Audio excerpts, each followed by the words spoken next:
Hello दोस्तों, नमस्कार। स्वागत है आपका आपके यूट्यूब चैनल एग्जाम 91 पे। तो दोस्तों, जैसे कि आपकी बहुत डिमांड थी कि मैं यूपी पीसीएल और वो सारी चीज़ें आ रही हैं, ईएमआरएस में जो है असिस्टेंट अकाउंटेंट के लिए मैं कुछ करा दूं। तो देखो, आज उसी चीज़ को कंप्लीट कराने के लिए देखिए, प्रीवियस ईयर आपके लिए सबसे अच्छा होता है। आप जितना ज़्यादा प्रीवियस ईयर कर लेंगे, आपको वहाँ से क्वेश्चंस फंसने के बहुत ज़्यादा चांसेस होते हैं। तो उसी चीज़ को कंटिन्यू करते हुए देखिए, आज हम लोग जो है उत्तराखंड सहायक लेखाकार परीक्षा जो 2020 में हुई है, उसका हम लोग आपको आज व्याख्या सहित हल प्रश्न पत्र कराएंगे, जो कि 29/11/2020 को हुआ था। चलो, तो इधर उधर की बातों में समय नहीं बर्बाद करेंगे, क्वेश्चन स्टार्ट करेंगे। यहाँ पे लिखा हुआ है कि कुल लेनदार खाता बनाया जाता है। किस में बनाया जाता है ये कहा जा रहा है। उधार क्रय को ज्ञात करने के लिए, उधार विक्रय को ज्ञात करने के लिए, नगद विक्रय को ज्ञात करने के लिए, उपयुक्त में से कोई नहीं। तो जो कुल लेनदार यानी कि total debtors account is prepared to know, क्या करने के लिए, तो क्रेडिट सेल्स यानी कि जो डेबिटर्स अकाउंट यानी कि देनदार खाता जो होता है, जिसको डेबिटर्स अकाउंट बोलते हैं, तो वो जो है क्रेडिट सेल्स जो होता है, उधार बिक्री को ज्ञात करने के लिए बनाया जाता है।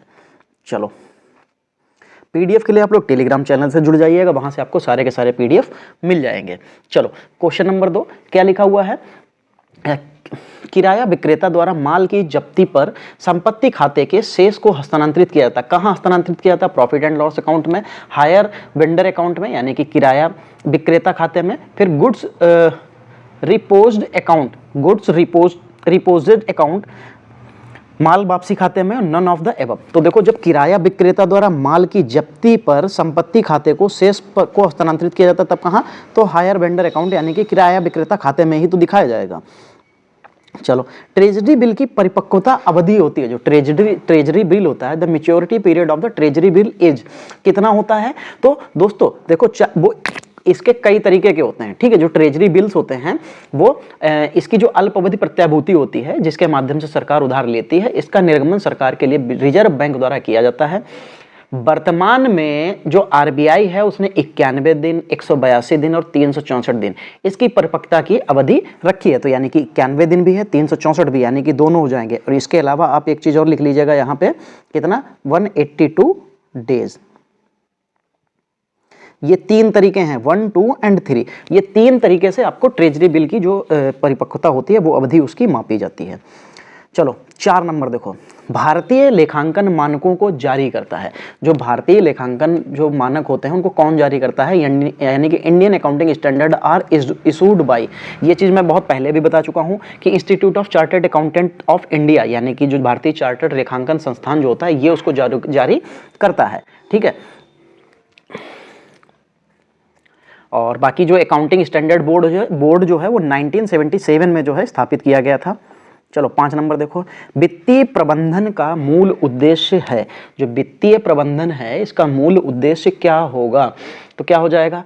यहाँ पे लिखा हुआ है कि maximum of sales, maximisation of wealth, maximisation of profit और नन ऑफ द एबव, यानी कि विक्रय को अधिकतम करना, संपदा के मूल्य को अधिकतम करना और लाभों को अधिकतम करना, और लास्ट में इन उपयुक्त में से कोई नहीं। तो वित्तीय प्रबंधन का जो मूल उद्देश्य होता है वो लाभों को अधिक करना होता है, यानी कि संपदा के लाभों नहीं, संपदा के जो मूल्य होते हैं उनको अधिकतम करना होता है, ठीक है। सेकंड नंबर आपका यहाँ पे सही हो जाएगा। चलिए आगे बढ़ेंगे। 6 नंबर, शून्य आधार बजट सबसे पहले प्रयोग में लाया गया था। जो शून्य आधार बजट था, जीरो बजटिंग जिसको कहते हैं, जीरो बेस्ड बजटिंग जो है, सबसे पहले प्रयोग में कहाँ लाया गया था? तो ये संयुक्त राज्य अमेरिका में लाया गया था। कहाँ लाया गया था? संयुक्त राज्य अमेरिका में।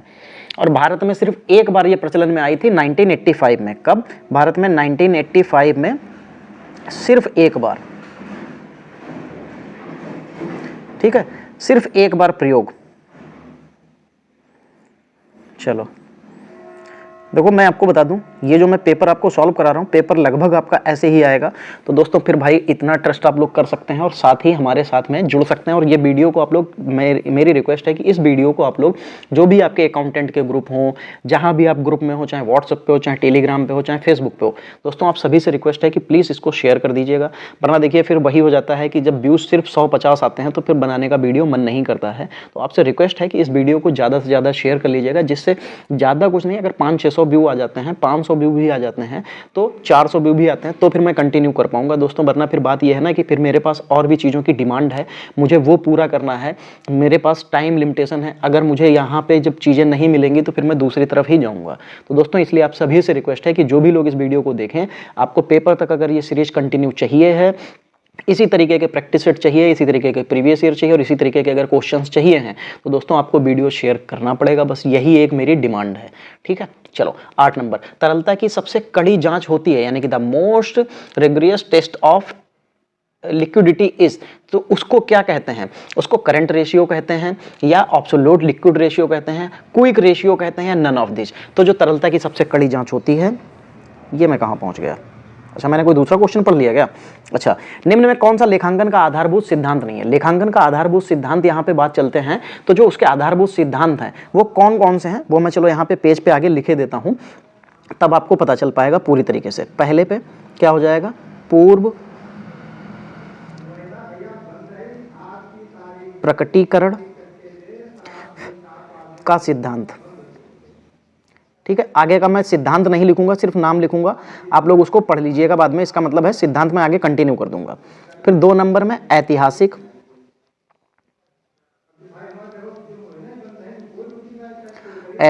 लागत का, ठीक, सिद्धांत, डबल लाइन मैंने डबल बाइंड मतलब वही हो जाएगा। फिर व्ययों का सिद्धांत, ठीक। 4 नंबर रूढ़िवादिता का सिद्धांत,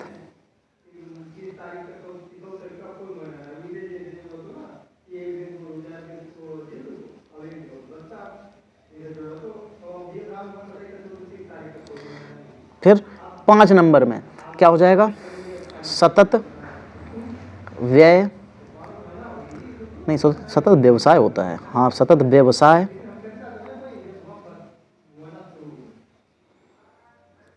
का सिद्धांत, ठीक। ये 5 तरीके के सिद्धांत होते हैं और यहां पे भी आपको उसने सिद्धांत ही पूछा था। तो निम्नलिखित में से कौन सा लेखांकन का आधारभूत सिद्धांत नहीं होता है? तो लागत एवं लाभ का सिद्धांत क्या मैंने कहीं पे भी लिखा था? नहीं। ऐतिहासिक, पूर्व प्रकटीकरण और व्ययों का सिद्धांत सब लिखे थे, लेकिन मैंने कहीं पे भी ये चौथा सिद्धांत आपको कहीं पे भी नहीं लिखा। चलो आगे बढ़ेंगे। तरलता की सबसे बड़ी जो है, जो सबसे कड़ी जांच कौन सी होती है? तो एब्सोल्यूट लिक्विड रेशियो जो होता है, ये इसकी सबसे कड़ी जांच होती है, ठीक है। किसी कंपनी की जो सबसे कड़ी जांच होगी वो यही होती है, इसमें कंपनी के पसीने छूट जाते हैं। चलो 9 नंबर देखो क्या हो जाएगा? यहां पे लिखा हुआ है नियोजन भविष्य को पकड़ने के लिए बनाया गया पिंजरा। यह कथन किसका है? नियोजन भविष्य को पकड़ने के लिए बनाया गया पिंजरा है, ये किसने कहा था? A plan is a trap of capture the future, this statement is of. तो ये किसका था? ये एलन का था। किसका था?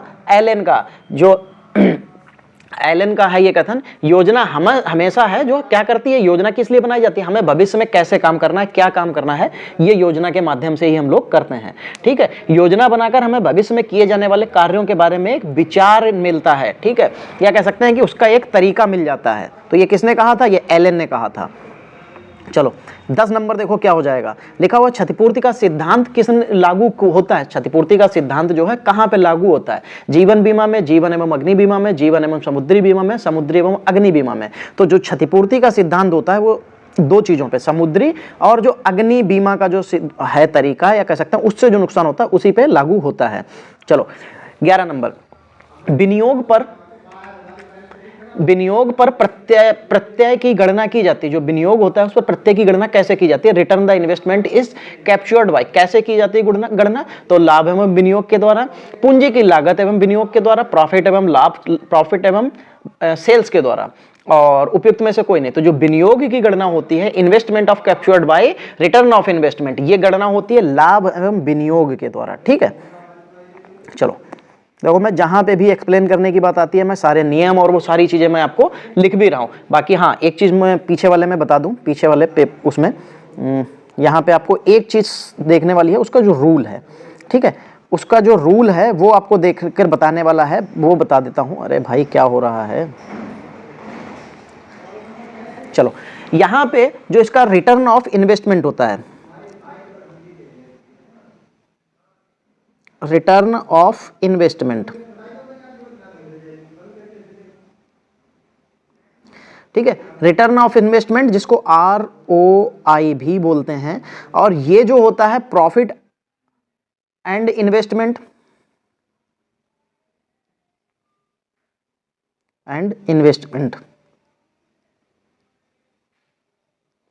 प्रॉफिट एंड इन्वेस्टमेंट अपना लिख लीजिएगा कॉस्ट ऑफ इन्वेस्टमेंट।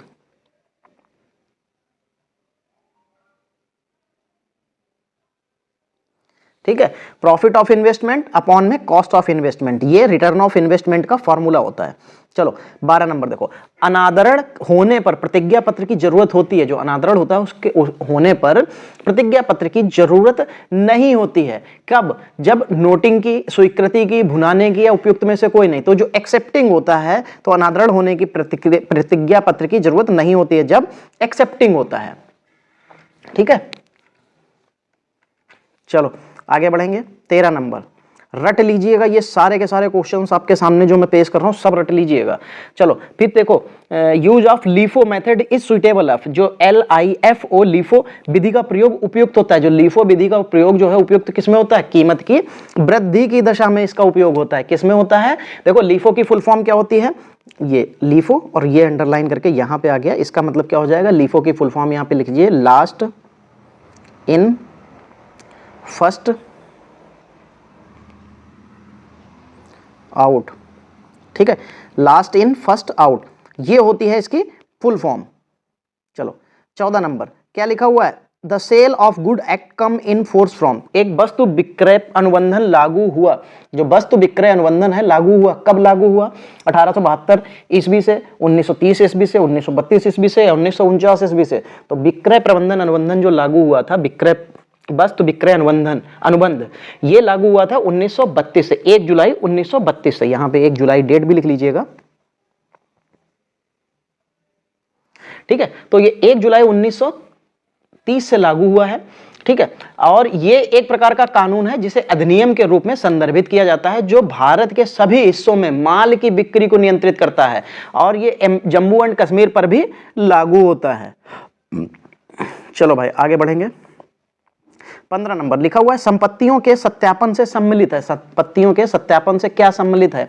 तो यहां पे लिखा हुआ है संपत्तियों का भौतिक निरीक्षण बिल्कुल होता है। संपत्तियों के उचित मूल्य का सत्यापन ये भी किया जाता है। Verification that assets are free from any charges, कैसा यह सत्यापित करना कि संपत्ति प्रभार से मुक्त है, बिल्कुल ये भी। तो यानी कि आपके सामने तो सारे मिल गए, तो ऑल ऑफ द एबव हो जाएगा। चलो 16 नंबर देखो क्या लिखा हुआ है। 16 नंबर में लिखा हुआ है the section of agreement in रेस्ट्रेंस of trade is, व्यापार में रुकावट डालने वाले ठहराव की जो धारा है वो क्या है? तो व्यापार में रुकावट डालने वाले ठहराव की जो धारा है ये 27 है। और जो भारतीय अनुबंधन अधिनियम, कौन सा? भारतीय, कहां गया भाई? अच्छा पेज ही भाग रहे हो। भारतीय अनुबंधन अधिनियम 1872 के तहत ये धारा जो है 27, इसके अनुसार जो है व्यापार में रुकावट डालने वाले ठहराव की धारा बताई गई है। ठीक है, इसी को अवैध समझा गया। अगर रुकावट कोई डालता है तो अवैध, प्रत्येक समझौता जो है अवैध समझा जाएगा। चलो 17 नंबर देखो। 17 नंबर में क्या हो जाएगा? ये बीच में पेज कहां से गया? अच्छा पेज मैंने 2 एक्स्ट्रा जोड़ दिए हैं। ठीक है, वही मैं सोचूं यार पेज कहां से एक्स्ट्रा आ गए हैं। चलो 17 नंबर देखो क्या हो जाएगा। टैली में परचेज पाउचर के लिए शॉर्टकट कुंजी क्या होती है? जो टैली जो हम लोग सॉफ्टवेयर जो है अकाउंटिंग के लिए यूज करते हैं, उसमें जो परचेज वाउचर होता है उसकी जो शॉर्टकट कुंजी होती है वो क्या होती है? उसको F9 से ही खोलते हैं। ठीक है, चलो यहां पे लिखा हुआ है 18 नंबर में सूत्रधारी कंपनी का जो आशय है वो क्या हो जाएगा? चलो देखते हैं भाई सूत्रधारी कंपनी का आशय क्या हो जाएगा। लिखा हुआ है जो अन्य कंपनी के कम से कम 50% अंशों की धारक है, सूत्रधारी कंपनी का आशय। अच्छा नहीं, जो अन्य कंपनी में कम से कम 51% अंशों की धारक होती है वही जो है सूत्रधारी कंपनी होती है। वही कंपनी का मालिक कहलाता है, वही कंपनी का सूत्रधार होता है, वही कंपनी को चलाने वाला कहलाता है। चलो 19 नंबर क्या लिखा हुआ है, वास्तविक लागत और मानक लागत के बीच अंतर को किस रूप में माना जाता है। जो वास्तविक लागत और मानक लागत के बीच का जो अंतर होता है वो दोस्तों विचरण, यानी कि जो वेरिएशंस कहते हैं। क्या कहते हैं इसको, विचरण या वेरिएशंस कहते हैं, इसको इसी नाम से जानते हैं। 20 नंबर देखो क्या हो जाएगा, the institute of chartered accountant of India की स्थापना जो है ये कब हुई थी। तो इसकी स्थापना भाई 1 जुलाई 1949 को हुई थी। ठीक है, the institute of chartered accountant of India established in 1 जुलाई 1949। ठीक है, और ये क्या है, ये एक संवैधानिक निकाय है। कैसा निकाय है, संवैधानिक निकाय है। ये भारत सरकार के वाणिज्य मंत्रालय के अधीन आता है। ठीक है, और इसका मुख्यालय कहाँ है, ऐसे लिख लीजिए, मुख्यालय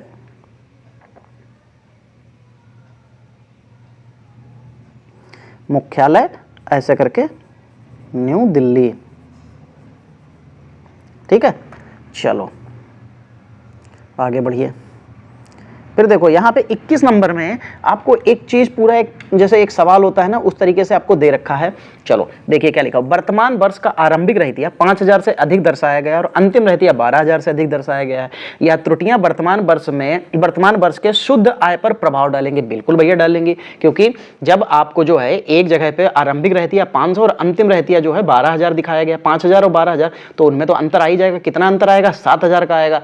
लेकिन ये जो 7000 का अंतर आएगा वो हमें ऑप्शंस में देखना पड़ेगा कि किस हिसाब से होगा। यहाँ पे लिखा हुआ है 17000 अंडर स्टार्टेड, यानी कि कम दर्शित। 17000 तो नहीं होगा, क्योंकि 12 और 5 जो है, 5000 तो पहले दर्शाया गया था लेकिन फिर 12000 दर्शाया गया, यानी कि इन दोनों के बीच में डिफरेंस कितना रहा है, 7000 का। और 7000 क्या हो जाएगा, ये अधिक दर्शाया गया, क्योंकि प्रारंभिक में आपको कितना दिखाया गया, 5000, और अंतिम में कितना दिखाया गया, अंतिम में भाई 12000। तो 7000 का जो डिफरेंस आया अधिक आया है, अधिक दर्शाया गया है ये। ठीक है, तो 7000 दोनों का डिफरेंस आपको सीधे सीधे जो है बता दिया जाएगा। चलो 22 नंबर देखो क्या हो जाएगा, जब 2 या 2 से अधिक कंपनियां जो एक जैसा व्यापार कर रही हों एक साथ मिलती हैं और एक नई कंपनी बनाकर कार्य करती हैं तो इस मिलन को क्या कहा जाता है। तो उसको एमलागमेशन, जो इंग्लिश में, यार बहुत बार मैंने इसको पढ़ने की कोशिश की है और बहुत बार मैंने जब पढ़ता था तब भी मैंने कोशिश की थी, जब मैं बीकॉम एम कर रहा था, मुझे आज भी नहीं समझ में आता इसको क्या कहते हैं। एकीकरण कहते हैं, ऐसे समझ लीजिए। जब 2 या 2 से अधिक कंपनियां एक साथ व्यापार कर रही हो तो उसको एकीकरण, यूनिटी भी कह सकते हैं, एकीकरण कहते हैं।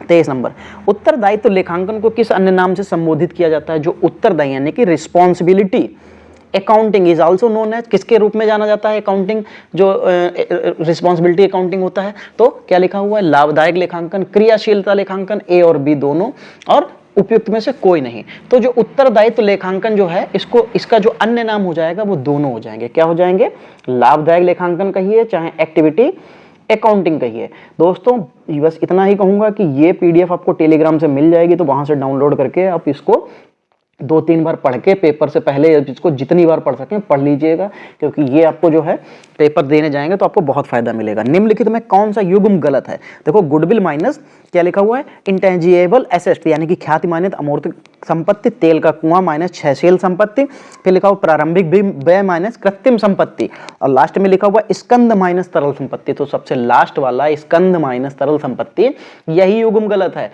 क्योंकि जो तरल संपत्ति जो होती है वो ऐसी संपत्ति होती है जिसे आसानी से, ये कह सकते हैं कि आसानी से या कम समय में नकदी की प्रत्यावर्ती किया जा सकता है, कम समय में परिवर्तित किया जा सकता है। ठीक है, आसानी से या कम समय में परिवर्तित किया जा सकता है। जैसे क्या क्या हो सकता है, जैसे इसमें नकदी हो सकती है, विपणन योग्य प्रतिभूतियां हो सकती हैं। ठीक है, और जो स्कंद होता है वो चालू संपत्ति होती है, वो करंट एसेट्स होता है। तो यहां पे आपका ये गलत हो जाएगा। चलो 25 नंबर देखो क्या लिखा हुआ है। 25 नंबर में लिखा हुआ है कि यदि वित्तीय उत्तोलन 1.32 हो तो ईबीआईटी में 6% वृद्धि होने पर योग आय में कितने प्रतिशत वृद्धि होगी। तो यहां पे हमको देखो निकालना पड़ेगा, और कैसे निकालेंगे ये देख लो। देखो इंक्रीज इन टैक्सेबल इनकम जो होती है वो इन परसेंट में निकाली जाती है। कैसे, देखो यहां पे भाई जगह तो इतनी ज्यादा है नहीं, तो इंक्रीज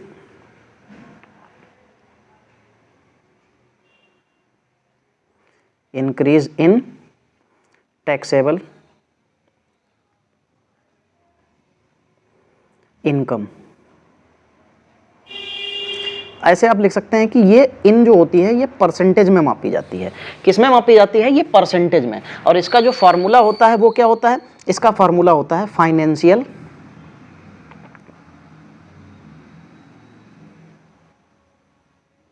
राइटिंग पे मत जाना, मेरी लैंग्वेज को समझते रहना। फाइनेंशियल जो लीवरेज होता है मल्टीप्लाई इंक्रीज इन EBIT। तो देखो फाइनेंशियल जो क्या लिख लिया यार मैंने भी, अच्छा फाइनेंशियल लेवरेज, फाइनेंशियल जो लेवरेज था वो कितना था? 1.32 था। और उसमें जो इंक्रीमेंट हो रहा था वो कितना हो रहा था? EBIT में 6% की। तो यहाँ पे आप 6% की वृद्धि कर दीजिए। आप जब यहाँ से इसको सॉल्व करके लेके आएंगे, क्योंकि परसेंट जो है अपॉन में परसेंट हटेगा ऐसे करके, और यहाँ पे कितना आ जाएगा? 100 आ जाएगा। यहाँ से आप हटाइए, इसको भी 100 में ले लीजिए। आप जब यहाँ से सॉल्व करके लेके आएंगे तो आपको मिलेगा 7.92%। तो आपको आंसर कितना मिल जाएगा? 7.92% मिल जाएगा। मैं इसको बिगाड़ इसलिए नहीं रहा हूँ क्योंकि यही PDF आपको इसी रूप में टेलीग्राम पे उपलब्ध हो जाएगी, तो आप लोग वहाँ से इसको डाउनलोड कर लीजिएगा और ऐसे ही इसको पढ़ लीजिएगा।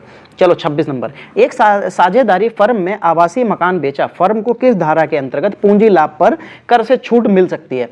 किस दर से, किस कर से छूट? मतलब जो एक साझेदारी फर्म ने आवासीय मकान बेचा, मतलब रहने वाला जो मकान था उसको बेचा, फर्म को किस धारा के अंतर्गत पूंजी लाभ पर कर से छूट मिल सकती है? तो जो इसकी धारा होती है दोस्तों वो 54E होती है। क्या होती है? धारा 54E। ये आयकर अधिनियम 1961 की धारा है। कौन सी?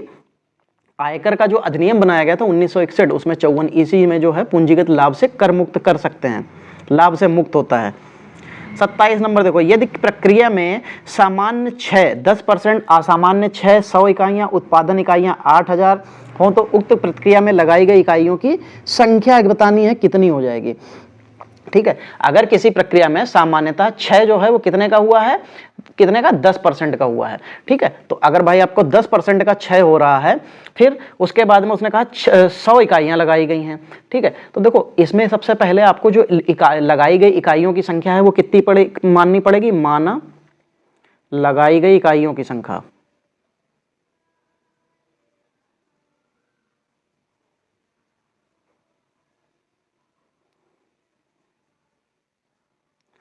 कितना हो जाएगा? X हो जाएगा। ठीक है, लगाई गई इकाइयों की संख्या कितनी हो जाएगी? X।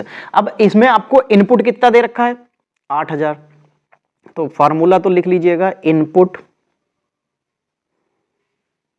चलो ऐसे कर लेता हूं, इनपुट बराबर, नहीं सॉरी, उत्पादन बराबर होता है, उत्पादन बराबर इनपुट माइनस, फिर क्या हो जाएगा? इनपुट के बाद माइनस, फिर इनपुट,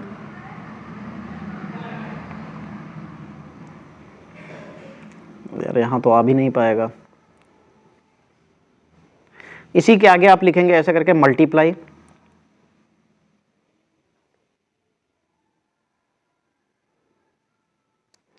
उसी के आगे, इसी इनपुट के आगे मल्टीप्लाई, आप यहां पे मल्टीप्लाई लगा लो, यहां भी मल्टीप्लाई, तो इससे याद रहेगा। ठीक, क्या होगा? नॉर्मल लॉस अपॉन में 100 ब्रैकेट बंद माइनस का एबनॉर्मल लॉस,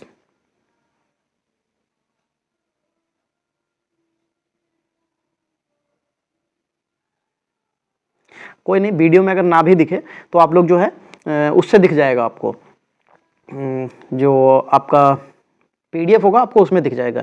तो यहाँ पे उत्पादन आपको कितने का हुआ था? उत्पादन आपको हुआ था 8000 रुपए का, बराबर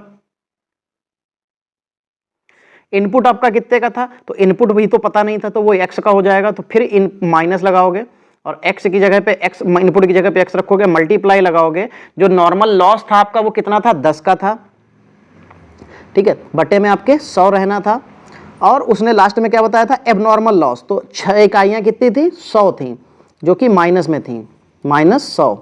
बस अब आपको यहाँ पे क्या करना है? ये माइनस एबनॉर्मल इकाइयाँ, जो एबनॉर्मल इकाइयाँ थी, अब आप यहाँ से सॉल्व करके जब लेके आएंगे तो मैं आपको डायरेक्टली आंसर बता देता हूँ, आपका आ जाएगा 9000 इकाइयाँ। ठीक है, आप लोग इसको एक बार अपने आप सॉल्व कर लीजिएगा। 9,000 इकाइयाँ, सूत्र मैंने बता दिया, फार्मूला मैंने बता दिया, सब कुछ पैटर्न बता दिया, आपको सिर्फ और सिर्फ उसमें रखना और आंसर लेना है। चलो क्या हो जाएगा, लिखा हुआ जहां अतिरिक्त जांच पद्धति संतोषजनक नहीं है वहां अंकेक्षण की कौन सी पद्धति ठीक रहती है। जहां पे जब जांच की पद्धति संतोषजनक नहीं रहेगी तो वहां पे कंटिन्यूअस ऑडिट किया जाता है। ठीक है, कंटिन्यूअस ऑडिट यानी कि सतत अंकेक्षण किया जाएगा।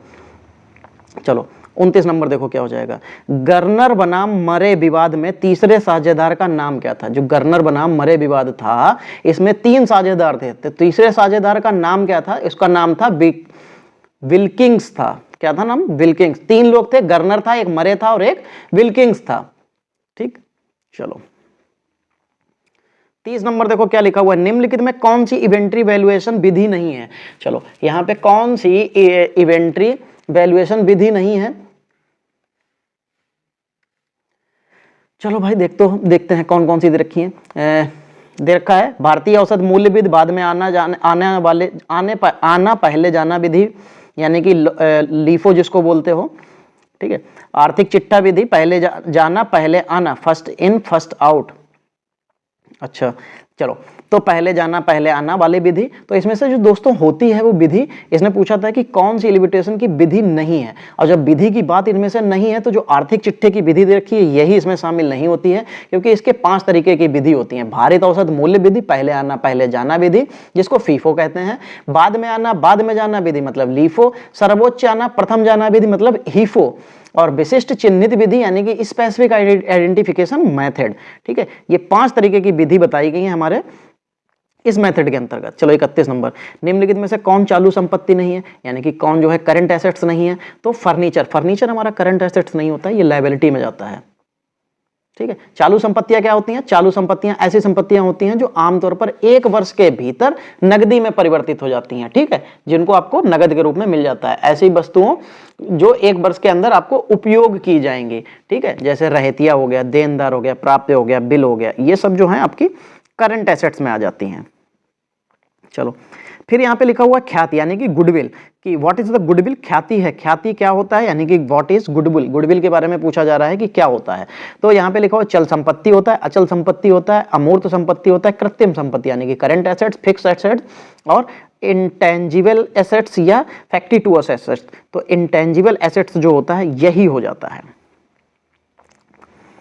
चलो भाई 33 नंबर देखो, लागत लेखांकन का भाग है, लागत लेखांकन का भाग क्या है। तो यहाँ पे क्या हो जाएगा, फाइनेंशियल अकाउंटिंग, मैनेजमेंट, क्या लिखा हुआ है, मैनेजरियल अकाउंटिंग यानी कि प्रबंधकीय लेखांकन, वित्तीय लेखांकन, दोनों और नन ऑफ दिस। तो लागत cost accounting is the part of, तो फाइनेंशियल अकाउंटिंग का पार्ट है वो। आप बीकॉम में जाएंगे तो फर्स्ट ईयर में ही आपको ये पेपर देखने को मिल जाएगा। मुझे बाकी यूनिवर्सिटीज का नहीं पता, कानपुर यूनिवर्सिटी में इसी तरीके की सारी चीजें आपको देखने को मिलती थी। चलो लिखा हुआ है जब ठेका 50% पूर्ण हो तो सामान्यतः लाभ की निम्नलिखित रकम क्रेडिट की जाती है। किस तरीके की रकम जो है क्रेडिट की जाती है, अनुमानित लाभ की पूर्ण रकम, पूर्ण तो नहीं करेगा, अनुमानित लाभ का 50% भी नहीं करता है, 1/3 करता है, अर्जित लाभ का 2/3, अच्छा 2/3 करता है, सॉरी मैं कंफ्यूज था। ठीक है, 2/3 भाग करता है जब ठेका का कार्य 50% पूर्ण हो जाता है। जैसे मान लीजिए आपको सड़क यहाँ से लेके यहाँ तक बनानी, लेकिन सड़क आपने इतनी कंप्लीट कर दी है, ये कितनी है, ये 50% पे है। ठीक है, तो आपको जो है अमाउंट का कितना भाग दे देगा, जो अर्जित लाभ होगा उसका 2/3 भाग आपको मिल जाएगा। बस 1/3 भाग रोक लिया जाता है। चलो यहां पे लिखा हुआ है कौन पूंजी संरचना विश्लेषण की तकनीकी नहीं है, कौन पूंजी संरचना विश्लेषण की तकनीकी नहीं है। तो समता का व्यापार, पूंजी का दंतीकरण, पूंजीगत बजटन और पूंजी की लागत। तो कौन पूंजी संरचना विश्लेषण की तकनीकी नहीं है, तो जो तकनीकी नहीं होगा वो होगा कैपिटल बजटिंग। क्या हो जाएगा, कैपिटल बजटिंग यानी कि पूंजीगत बजटन जिसको कहते हैं, ये उस पूंजीगत बजटन की प्रक्रिया में शामिल नहीं होता है। जो पूंजी संरचना विश्लेषण होता है उसकी तकनीक में ये शामिल नहीं होता है, क्योंकि जो पूंजीगत बजटन होता है ये वो प्रक्रिया होती है जो एक व्यवसाय के प्रमुख परियोजनाओं मतलब जो निवेश होते हैं उनका मूल्यांकन करने के लिए किया जाता है, या पूंजी संरचना विश्लेषण की तकनीकी नहीं होती है। चलो 36 नंबर देखो क्या लिखा हुआ है, लिखा हुआ 36 नंबर में एक कंपनी 2013 के अनुसार अग्रिम याचना पर अधिकतम ब्याज की दर देय होगी। कितनी ब्याज की दर देय होती है उस पर, 5, 10, 12 या 15। तो कितनी देय होती है, जो कंपनी अधिनियम 2013 है उसके अनुसार जो अग्रिम याचना पर अधिकतम ये 12% का ब्याज जो है देय होगा। ठीक है, चलो 39 नंबर देखो क्या हो जाएगा। 39 नंबर में 37 नंबर में लिखा हुआ है त्वरित अनुपात क्या होगा यदि चालू अनुपात 3:1 है, रहती या 30,000 है और कुल चालू दायित्व 60,000 है। तो देखो चालू अनुपात जब आपको 3:1 दे ही रखा है और रहतिया जो है 30,000 और कुल चालू दायित्व 60,000 है, तो हमसे यहाँ पे क्या पूछा जा रहा है, त्वरित अनुपात पूछा जा रहा है। और अगर जो त्वरित अनुपात निकालना है तो आपको देखो यहाँ पे काफी लंबा फॉर्मूला है, या तो मैं पूरा फॉर्मूला आपको, खैर चलो फॉर्मूला तो मैं यहाँ पे लिख दूंगा, लेकिन आपको बाकी चीजें देखनी पड़ेंगी। चालू अनुपात, चालू अनुपात बराबर क्या होता है, जो चालू संपत्तियां होती हैं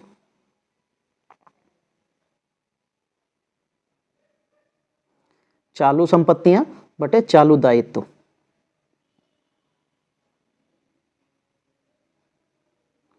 ठीक है, इसका ये फॉर्मूला होता है। और इसको जो चालू अनुपात है, ये वाला चालू अनुपात आपको कितना दे रखा है, 3/1 दे रखा है। और बराबर में चालू संपत्तियां भी आपको दे रखी हैं। चालू संपत्तियां कितनी दे रखी हैं, क्या दे रखी हैं, नहीं चालू संपत्तियां आपको नहीं दे रखी हैं, लेकिन रहतिया दे रखा है और चालू दायित्व दे रखा है। तो दोनों का जो है आप गुणा करके लेके आएंगे तो वहां से चालू संपत्तियां आपको कितनी आ जाएंगी, तो चालू संपत्तियां आपको 18,000 आ जाएंगी, सॉरी 1,80,000। ठीक है, तो चालू संपत्तियां जो हैं, फिर त्वरित अनुपात निकालने के लिए चालू संपत्तियां माइनस रहतिया प्लस पूर्व दत्त व्यय बटे चालू दायित्व होता है। और जब यहां से आप सॉल्व करके लेके आएंगे लास्ट में, तो आपका आ जाएगा 2.5, 2.5:1। ये दूसरा वाला जो ऑप्शन आपको दे रहे हैं, ये आपका आंसर सही हो जाएगा। ठीक है, देखो न्यूमेरिकल्स मैंने आप लोगों के कहने पे इसको पढ़ाया जरूर है, लेकिन मेरे न्यूमेरिकल्स उतनी अच्छी पोजीशन में नहीं है जो मैं आपको यहाँ पे सारी चीज़ें बता सकूं। हाँ, लेकिन जितना मैं समझ सकता हूँ कोशिश करता हूँ कि आपको उतना समझा दूँ। चलो, यदि एक ही लेखा वर्ष में कुल संपत्तियों में से 1.5 लाख व कुल दायित्व में से 60,000 की वृद्धि हो, तो उस लेखा वर्ष में पूंजी के ऊपर क्या फर्क पड़ेगा। देखो जो संपत्तियां होती हैं वो क्या होती हैं, कुल देनदारियां होती हैं। क्या होती हैं, संपत्तियां जो होती हैं वो कुल देनदारियों के बराबर होता है। तो संपत्तियां बराबर क्या होता है, दायित्व प्लस पूंजी होता है। तो संपत्तियां आपको यहाँ पे कितनी दे रखी है, 1.5 लाख की दे रखी है।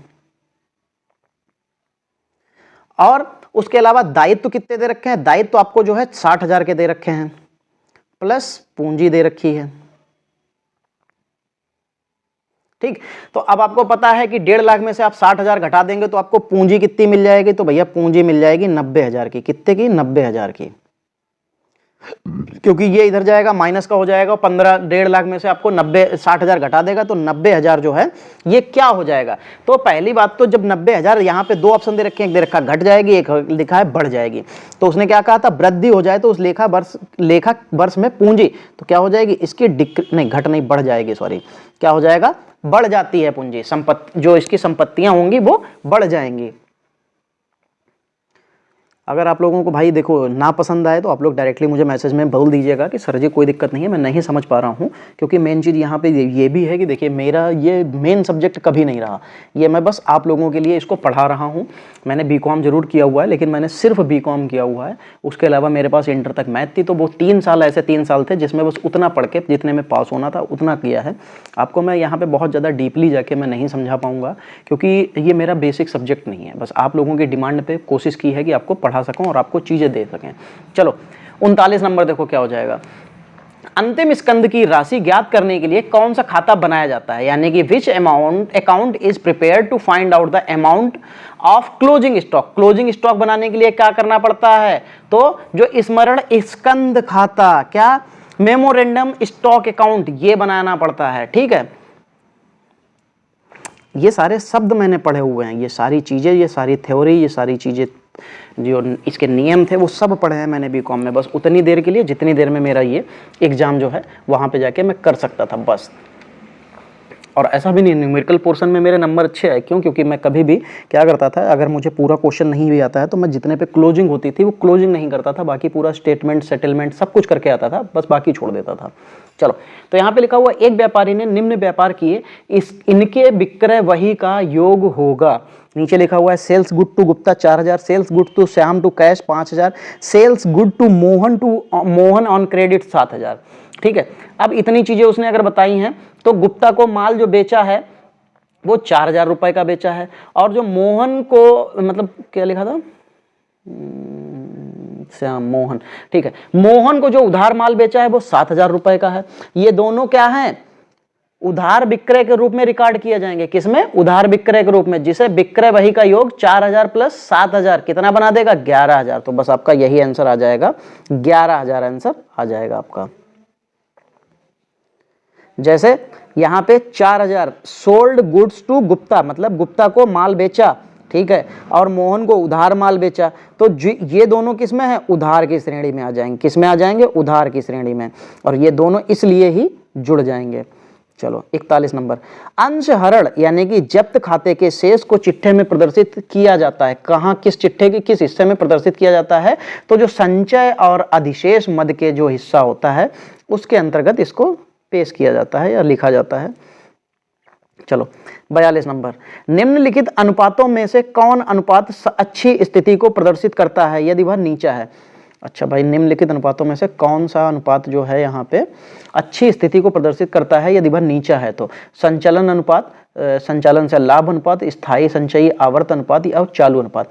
यानी कि संचालन अनुपात का मतलब लिखा है ऑपरेटिंग रेशियो। यही आपको जो है अच्छी स्थिति को प्रदर्शित करने के लिए बनाया जाता है, लेकिन इसमें जितना नीचे होगा उतना ही आपकी स्थिति अच्छी होती है। 43 नंबर, निम्नलिखित में से किसके द्वारा भारत में सबसे पहले आयकर लगाया गया था? चलो भाई 43 नंबर में बताओ, निम्नलिखित में से किसके द्वारा भारत में सबसे पहले आयकर लगाया गया था? Sir James Wilson, sir Newton, sir Lucas Pacioli. तो जो सबसे पहले आयकर लगाया गया था तो ये थे सर जेम्स विल्सन के द्वारा। चलो 44 नंबर देखो क्या लिखा हुआ, ज्ञापन संयुक्त उद्यम लेखा। ज्ञापन संयुक्त उद्यम लेखा इंग्लिश में पढ़ लो तो memorandum joint venture account is, ये किस में होता है? तो ये दोस्तों जो होता है ये नाम मात्र यानी कि नॉमिनल अकाउंट होता है। क्या होता है? नाम मात्र या नॉमिनल अकाउंट। चलो 45 नंबर देखो क्या हो जाएगा, एक कंपनी का समापन होना है और इसे ऐसी दूसरी कंपनी को बेचना है जिसका निर्माण इसे क्रय करने के लिए ही किया गया हो, कहलाता है। तो क्या कहलाता है? क्या क्या दे रखा है? एकीकरण दे रखा है, सम्मिलन लयन दे रखा है, बाह्य पुनर्निर्माण दे रखा है, आंतरिक पुनर्निर्माण दे रखा है।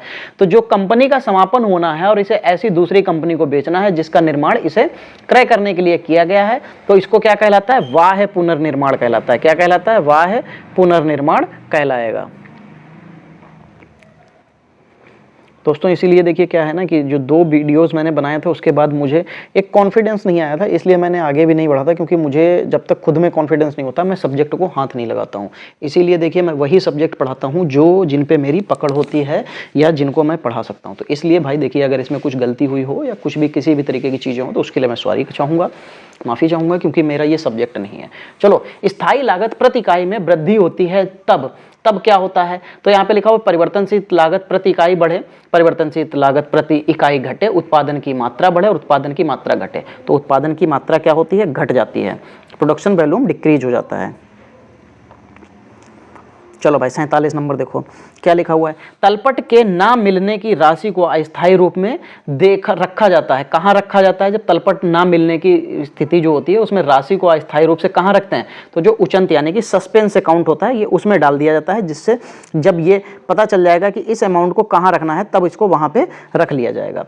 चलो 48 नंबर देखो क्या लिखा हुआ है, उच्च ऋण क्षमता अनुपात यानी कि हाई डेप्ट इक्विटी रेशियो जो दे रखा है, डेप्ट अपॉन क्या देते हैं? इक्विटी यानी कि ऋण अपॉन क्षमता, परिणाम से होता है। क्या होता है इससे निम्न वित्तीय जोखिम होता है, उच्च स्तरीय संचालन जोखिम होता है, उच्च स्तरीय वित्तीय जोखिम होता है और उच्च स्तरीय प्रति अंश आय यानी कि ईपीएस होता है। तो जोखिम डिग्री जो हाई डिग्री फाइनेंशियल रिस्क होता है इसमें।